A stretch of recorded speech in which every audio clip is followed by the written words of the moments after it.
Hello friends, welcome back to SSC smart classes. बहुत बहुत स्वागत करता हूँ आपका एसएससी स्मार्ट क्लासेस में। तो जैसा कि फ्रेंड, एंशियंट हिस्ट्री जो है इसके 11 लेक्चर मैं अपलोड कर चुका हूँ और पूरी हिस्ट्री अगर आप पढ़ लोगे इस पीडीएफ से तो आपको समझ आने लगेगी और एसएससी के एग्ज़ाम और स्टेट लेवल के एग्ज़ाम ये पूरा कवर करेगी। इनफैक्ट अगर आप आईएएस की भी तैयारी कर रहे हो तो एक बेस मिल सकता है। पूरी आईएएस की तैयारी तो नहीं मैं बोल सकता, लेकिन काफ़ी हद तक एसएससी के लेवल से हल्का सा मैंने ऊपर रखा हुआ है ये, और बिल्कुल आपके सारे कंसेप्ट क्लियर कर देगा। इतने अच्छे ये हैंड रिटन नोट्स हैं, काफ़ी टाइम मेरे को लग गया बनाने में। तो जैसा कि मैंने आपको बताया था कि भारत पर लगातार जो है वो 1000 ईस्वी तक 1000 ईस्वी के आसपास जो है वो अरबी अटैक कर रहे थे। तो उस टाइम पे क्या होता था, ये जो गुज्जर प्रतिहार वंश के लोग थे ये भी इनके जो महान शासक थे इन्होंने अरबी के अटैक को रोक कर रखा था, सिंध से आगे बढ़ने ही नहीं दिया था। लेकिन बाद में क्या हुआ था, उनके जो आगे वीक एम्पर्स हुए थे तो वो अरबियों के आगे टिक नहीं पाए और लगभग ये जो अरबी हैं वो भारत पर अपना पैर पसारने लगे। कुछ अरबी ऐसे थे जो भारत पे मतलब जिनका जो मकसद था वो लूटपाट करना था, ठीक है, शासन करना नहीं था। लेकिन कुछ अरबी आगे ऐसे आएंगे जिसके बारे में आपको बताऊंगा, जो आते तो लूटपाट करने हैं लेकिन बाद में फिर वो उनका मन बदल जाता है और वो राज्य स्थापित करने के चाह रखने लगते हैं। तो भारत पर आक्रमण करने वाला जो पहला, अभी यहीं से जो है वो आपकी दिल्ली सल्तनत जो है वो स्टार्ट होगी। तो भारत पर आक्रमण करने वाला पहला जो मुस्लिम है वो कौन है? मोहम्मद बिन कासिम। तो ये इंपॉर्टेंट है, बहादुर नहीं थे। उसके बाद महमूद गजनवी जो था, जिसने 17 टाइम्स जो है वो इंडिया पर अटैक किया था। उसने बहुत भारी संख्या में जो है वो लूटपाट की थी, ठीक है। इसका मुख्य उद्देश्य यही था, लूटपाट करना, न कि राज करना। गुजरात का जो सोमनाथ मंदिर है वो आपका लूटा था इसने 1125 एडी में। देखिए, जितने भी आपको नोट्स मैंने प्रोवाइड किया ना, इसमें सबसे स्पेशलिटी की बात यह है कि सारी चीज़ें आपको स्टोरी वाइज समझ आएंगी। अगर आप ये जो भारी भरकम लेक्चर्स हैं वीडियो के, अगर आप नहीं भी देखना चाहते तो आप स्किप करके आप सीधा पीडीएफ भी पढ़ेंगे। 4-5 दिन में पीडीएफ कंप्लीट करके आप हिस्ट्री इतनी मजबूत कर लोगे कि कुछ भी आप जो है वो आराम से कर पाओगे। कोई भी एग्ज़ाम में आपको दिक्कत नहीं करेगी, हर चीज़ आपको इसमें क्लियर मिलेगी। और जो पढ़ोगे, जो मैं बोल रहा हूँ वो इसमें लिखा होगा। बाकी आप लेक्चर्स देखते हो यूट्यूब पे या पीडीएफ आप डाउनलोड करते हो तो उसमें कुछ भी एक्सप्लेन नहीं दिया होता। ल्यूसेंट की बुक है उसमें भी कहाँ इतना एक्सप्लेन दिया होता है, ठीक है। पता ही नहीं लगता कि एक स्टोरी का दूसरी स्टोरी के साथ रेफरेंस क्या है, वही पता नहीं लगता। तो तुर्किस्तान में गुलामों का व्यापार होता था। देखिए, स्टोरी में अब बताता हूँ। टर्किस्तान था, उसमें ना गुलामों का व्यापार होता था। लोग अपने बच्चों को सिखाते थे और मतलब ये सारी चीज़ें, और व्यापारियों के हाथ जो है वो बेच देते थे। व्यापारी क्या करता था, उनको अच्छी तरह से ट्रेन करता था, उन्हें अच्छी शिक्षा देता था और उन्हें अस्त्र शस्त्र जो है वो चलाना सिखाता था काफ़ी अच्छी तरीके से। और बाद में उनको जो है वो राजा के पास जो है वो बेच देते थे। तो इसी का जो शिकार हुआ था, कौन हुआ था? कुतुबुद्दीन ऐबक। उसे भी किसी व्यापारी ने राजा को बेच दिया और वह किसके हाथ में आया? ऐसे कई राजाओं के पास वो होके गुजरा था, लेकिन लास्ट में वो पहुंचता है मोहम्मद गोरी के पास, ठीक है। तो मोहम्मद गोरी के पास आता है, वो इसे साथ ले आया और उसे अच्छी पदवी दे दी। मोहम्मद गोरी जो है वो इसको साथ ले आता है, इसको अच्छी पदवी जो है वो दे देता है। उसके बाद होता है आपका फर्स्ट बैटल ऑफ टेराइन, ठीक है। तो फर्स्ट बैटल ऑफ टेराइन आपको पता है, पृथ्वीराज चौहान के बारे में मैंने आपको बताया और मोहम्मद गोरी के बीच में ये होती है। तो उसमें फर्स्ट बैटल ऑफ तराइन में ऐबक ही अपने घोड़े पर बिठाकर घायल मोहम्मद गोरी को ले आता है, वरना वह अगर जो मर जाता, ठीक है, वरना वह मर जाता, ठीक है, अगर वो मोहम्मद गोरी उसको नहीं आता। और फिर उसके बाद क्या होता, इतिहास पूरा चेंज ही हो जाता, ठीक है। यानी कि इतिहास का ट्विस्टिंग पॉइंट था, टर्निंग पॉइंट था। अगर मोहम्मद गोरी को उसका जो ये कुतुबुद्दीन ऐबक अपने घोड़े पर नहीं बिठा के लाता, वो घायल हो गया था उस फर्स्ट बैटल ऑफ तराइन में, तो इतिहास पूरा कुछ और ही कहता। तो लगभग 1206 से लेकर के ये 1526 तक ये जो टाइम पीरियड है इसके बारे में हम पढ़ेंगे। तो उसके बाद फिर आपकी जो मुग़ल डायनेस्टी आती है, मुग़लों का राज आ जाता है। तो उसके बाद क्या हुआ, इसने घोड़े पर बिठा करके मोहम्मद गोरी को ये ले गया था, वरना वह मर जाता। तो लगभग 1206 ईस्वी में क्या हुआ, गोरी की मृत्यु के पश्चात ऐबक ने अपने आप को क्या करा, डिक्लेयर कर दिया, सुल्तान घोषित कर दिया, ठीक है। ऐबक ने अपने आप को, मोहम्मद गोरी की जो थे वो एक्सपायर हो गए थे, उसके बाद ऐबक ही जो था वो अपने आप को सुल्तान घोषित कर दिया। देखिए, मोहम्मद गोरी उसका एक तरीके से गुलाम ही था, ये कुतुबुद्दीन ऐबक। तो इसमें क्या होगा, इसके आने वाले वंशज में यही होगा, आने वाला जो आगे वंश होंगे उसमें ना उनके गुलाम जो होते हैं वो आगे अलग डायनेस्टी जो है वो बनाते हैं। इससे पहले जब हमने पढ़ा था तो उसमें क्या होता था कि जो दूसरी डायनेस्टी का जो प्रमुख शासक होता था, ठीक है, जो उस वंश का संस्थापक होता था वास्तविक, वो क्या करता था, प्रीवियस डायनेस्टी के जो कमज़ोर राजा हैं, ठीक है, उनको मार गिराता था, या फिर उनके सेनापति होते थे वही क्या कर देते थे, अपने वीक एम्परर की हत्या कर देते थे, ये हो जाता था। तो यहाँ पे क्या हुआ, यहाँ पे उनके गुलाम आगे बनते हैं, इसीलिए इसको गुलाम वंश जो है वो कहते हैं, ठीक है। और गुलाम जो था इसका सुल्तान बना, तो इसीलिए इसको स्लेव डायनेस्टी कहते हैं। आगे भी इस तरह के गुलाम जो हैं वो डायनेस्टी के बनते रहेंगे। तो इसका टाइम पीरियड देख लीजिए, काफ़ी इंपॉर्टेंट है। दिल्ली सल्तनत का 1210 से लेकर के 1526। मेरे ख्याल से राइटिंग मेरी काफ़ी बेस्ट होगी, इसमें अच्छी होगी, आपको समझ आ जाएगी। देखिए ममलूक वंश, या जिसको हम गुलाम वंश बोलते हैं, 1206 से लेकर 1290 है। इसका जो संस्थापक था वो कुतुबुद्दीन ऐबक था। उसके बाद देखिए खिलजी 1290 से 1320, ठीक है। जलालुद्दीन खिलजी जो था वो इसका वो था, ठीक है। उसके बाद देखिए तुगलक 1320 से लेकर के 1414, तो गयासुद्दीन तुगलक इसका संस्थापक था। उसके बाद देखिए सैयद डायनेस्टी 1414 से लेकर 1451 तक सैयद डायनेस्टी चली। खिर्ज खां इसका संस्थापक था। और उसके बाद देखिए लोधी वंश 1451 से लेकर 1526, और ये अफ़गानी थे। बहलोल लोधी इसका संस्थापक था, ठीक है, जिसकी ठीक है हम सारा डिटेल में पढ़ेंगे। तो उसमें एक चीज़ इंपॉर्टेंट है, यहाँ पे देखिए, यहाँ पे जो आपका 1 2 3 4 यानी ममलूक वंश से लेके आप सैयद वंश जो पढ़ रहे हो, तो उसमें ये सारे टर्की थे, लेकिन ये जो लोधी वंश था ये आगे अफ़गान थे। इनकी जो दरबार की भाषा थी वो क्या थी, फ़ारसी थी। में इम्पोर्टेंट क्वेश्चन है, ठीक है। नेक्स्ट देखिएगा, आगे देखिए गुलाम वंश के बारे में डिटेल से पढ़ते हैं। 1206 से लेकर 1290 का जो टाइम पीरियड था। तो ऐबक ने क्या किया, लाहौर को अपनी राजधानी बनाया। कुतुबुद्दीन ऐबक ने क्या करा, लाहौर को अपनी राजधानी बनाया। जैसे ही वो मतलब गद्दी पर बैठा, जो राज्य की भागदौड़ इसने संभाली, इस डायनेस्टी की गुलाम वंश की जो शुरुआत इसने की, जब मोहम्मद गोरी मर गया था तो स्वयं को इसने सुल्तान घोषित कर दिया। तो उसने क्या करा, अपने शासन में अजमेर में 2.5 दिन का, ठीक है, उसने अपने शासनकाल में अजमेर में 2.5 दिन का चौपड़ा, ठीक है, काफ़ी इंपॉर्टेंट है, बहुत बार पूछा जाता है।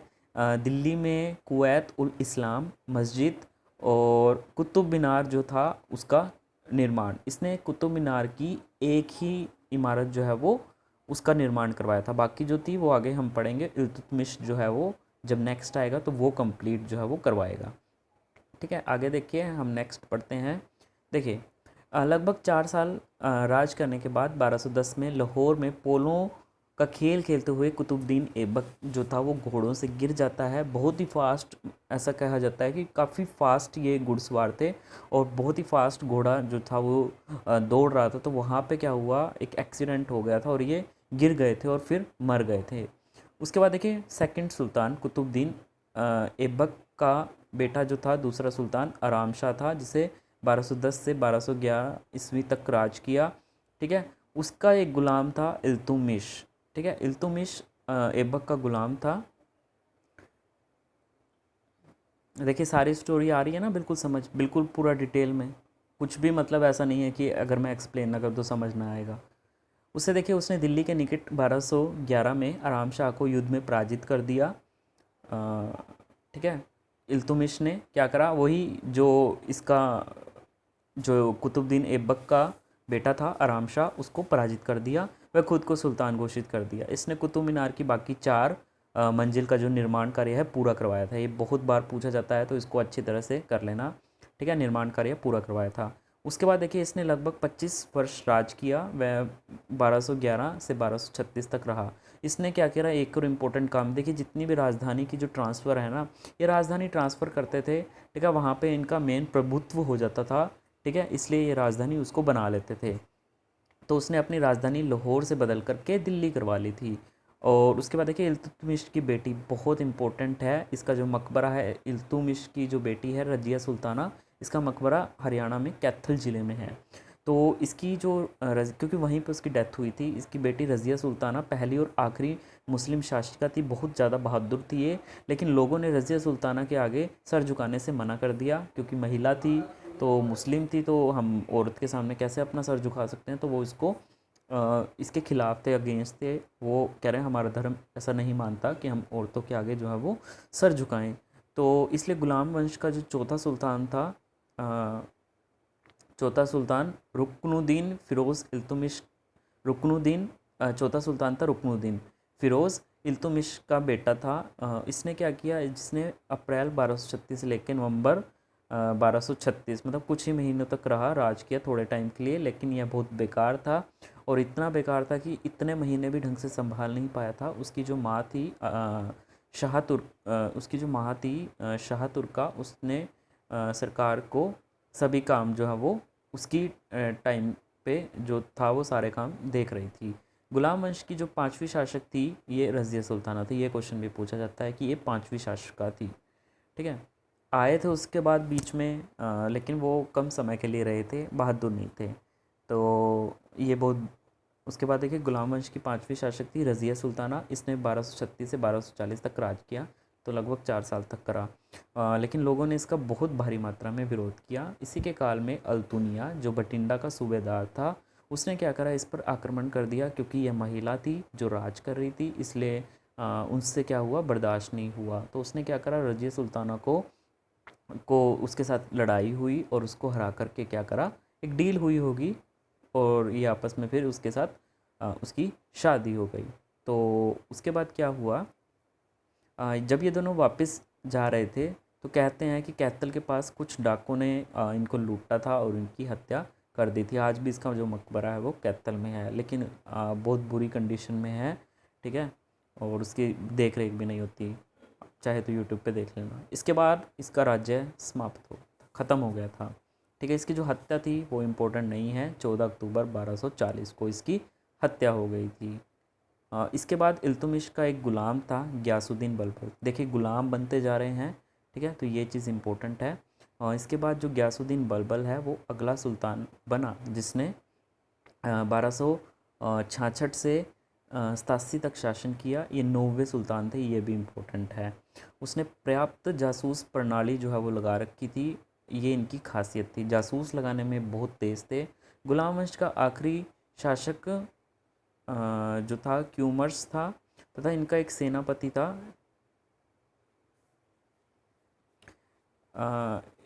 इनका एक सेनापति था जिसका नाम था जलालुद्दीन फ़िरोज़ खिलजी, ठीक है। गुलाम वंश के अंतिम कमज़ोर बादशाह क्यूमर्स को मारकर ये गद्दी पर बैठे थे।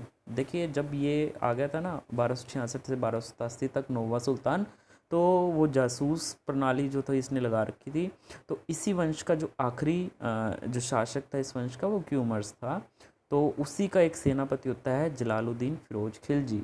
वो भी इसका मतलब क्या करता है, सेनापति होता है, वो इसको क्या कर देता है, कमज़ोर शासक बादशाह होता है क्यूमर्स, तो उसको मार करके गद्दी पर बैठता है। उसके बाद शुरुआत होती है आपकी खिलजी वंश, ठीक है। खिलजी वंश, इनका दामाद व चचेरा लड़का अलाउद्दीन जो था वो खिलजी था।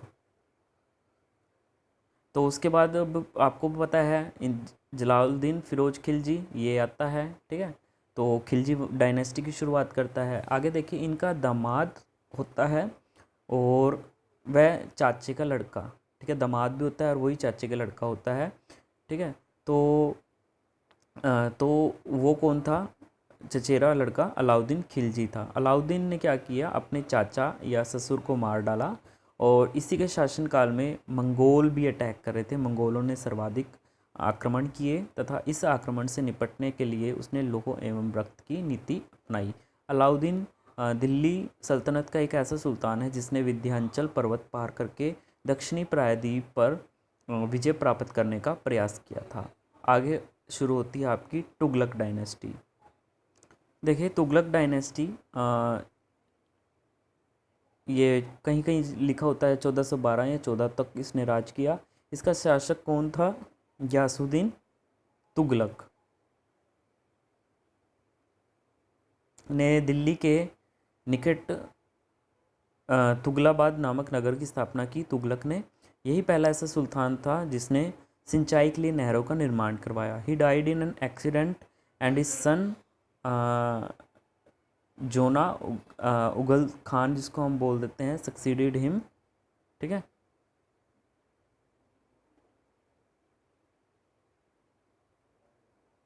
उसके बाद आगे राज करते हैं आपके मोहम्मद बिन तुगलक। ये शिक्षित व पागल सुल्तान के नाम से जाना जाता है। इन्होंने अपनी राजधानी को क्या करा, दिल्ली से देवगिरी कर दिया था। देखिए यहाँ पे एक चीज़ देखिए, ये जो खिलजी डायनेस्टी है और ये तुगलक डायनेस्टी है। खिलजी डायनेस्टी का एक अंतिम शासक होता है खुसरव। ठीक है। उस खुसरव को हरा देता है गयासुद्दीन तुगलक। ठीक है। गयासुद्दीन तुगलक जो है वो उसको हरा देता है, उस पर आक्रमण करता है और तुगलक डायनेस्टी की शुरुआत करता है। तो जो तुगलक डायनेस्टी का, ये आगे इतनी इंपॉर्टेंट नहीं है, बस मैं कॉन्टेक्स्ट आपको बता रहा हूँ। और जो तुगलक डायनेस्टी है ना, मोहम्मद बिन तुगलक, पहले इसके बारे में मैं बता देता हूँ। यहाँ पे he died in accident and his son Juna Ulugh Khan succeeded him. उसके बाद देखिए मोहम्मद बिन तुगलक। तो मोहम्मद बिन तुगलक के बारे में मैं बता देता हूँ। ये शिक्षित व पागल सुल्तान के नाम से भी जाने जाते थे। जो ये इसके बाद आए थे, गयासुद्दीन तुगलक के बाद आए थे मोहम्मद बिन तुगलक। ठीक है। ये शिक्षित व पागल सुल्तान के नाम से जाने जाते थे। क्यों? क्योंकि बहुत ही ज़्यादा विद्वान थे, इसलिए बोल दिया इनको।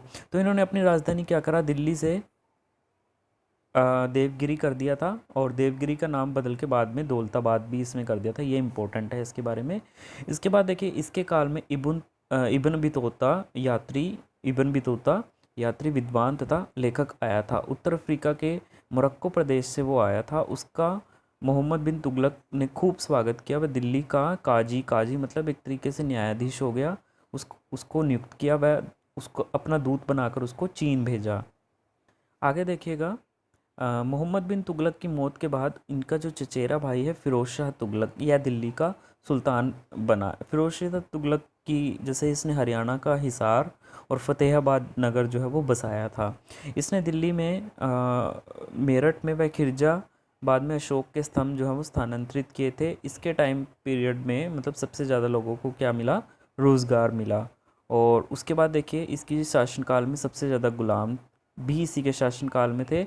इसने जौनपुर यूपी जो यूपी में है उसको बसाया था। अब आगे देखिए इस वंश का जो लास्ट था ना, वो था मोहम्मद शाह। इसका ये जो तुगलक डायनेस्टी है, इसका जो लास्ट एम्परर है महमूद शाह। ठीक है। महमूद शाह, ये मैं अपडेट कर दूंगा। तो ये जो महमूद शाह है ना, इसके टाइम पे भारत में काफ़ी अटैक कर रहा था। कौन? तैमूर लंग। ठीक है। ये भी भारत पर अटैक करे जा रहा था, और इसने दिल्ली पर भी अटैक किया और काफ़ी इसने नगर जीते। तो ये जितने जितने साम्राज्य जीत रहा था ना, तो उन सब का जो अधिकार है, उन सब का जो एक तरीके से जो तो एक तरीके से उसको गवर्नर नियुक्त कर देता है, जो भी जितने भी उसने साम्राज्य जीते थे। तो उसके बाद क्या होता है, महमूद शाह पर भी वो आक्रमण करता है, जो तैमूर लंग है। ठीक है। तो तैमूर लंग की डेथ के बाद जो खिर्ज का है वो फिर सैयद डायनेस्टी की शुरुआत करते हैं। ये इम्पोर्टेंट है। आगे आता है आपका लोधी वंश। ये अफ़गानी थे। ठीक है।